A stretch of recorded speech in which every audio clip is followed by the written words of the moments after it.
It was late one Thursday night when I first noticed something was off. I just moved into a small apartment on the edge of town, away from the hustle of the city. It was a charming place, cozy and quiet, the kind of apartment people dream about when they want to escape their chaotic lives. Or so I thought. The first strange thing happened when I came home from work one evening. The door to my apartment was slightly ajar. I was sure I had locked it. The key turned smoothly in the lock, so I didn't think much of it at the time. But when I stepped inside, the hairs on the back of my neck stood up.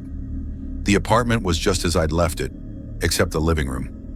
One of the chairs by the window was turned away from the wall, facing the center of the room. I know for a fact it had been against the wall earlier. I walked over, feeling a strange chill in the air, and gently nudged the chair back into place. No big deal, right? But the next day, it happened again. The chair was turned. This time I checked every single lock in the apartment. They were secure.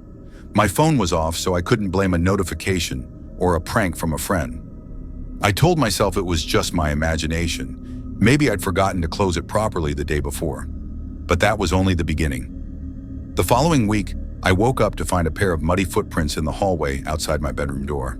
They were small, almost like children's shoes.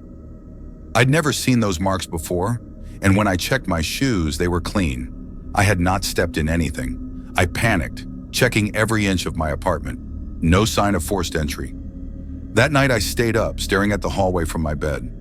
I felt a sense of dread crawling up my spine as the shadows seemed to shift around me. I swear I heard someone walking, slow and deliberate, just outside my door.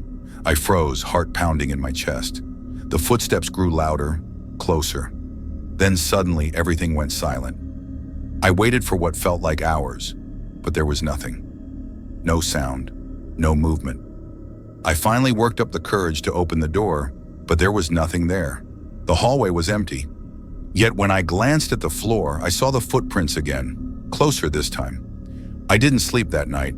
I called a locksmith the very next morning, but the locks were fine, and the building manager swore there had been no reports of break-ins or strange behavior.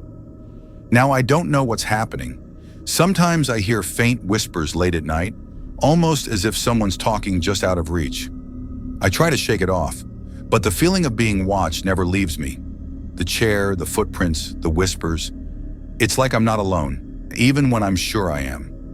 I'm thinking about leaving, but part of me wonders, what if the real terror is something that follows me?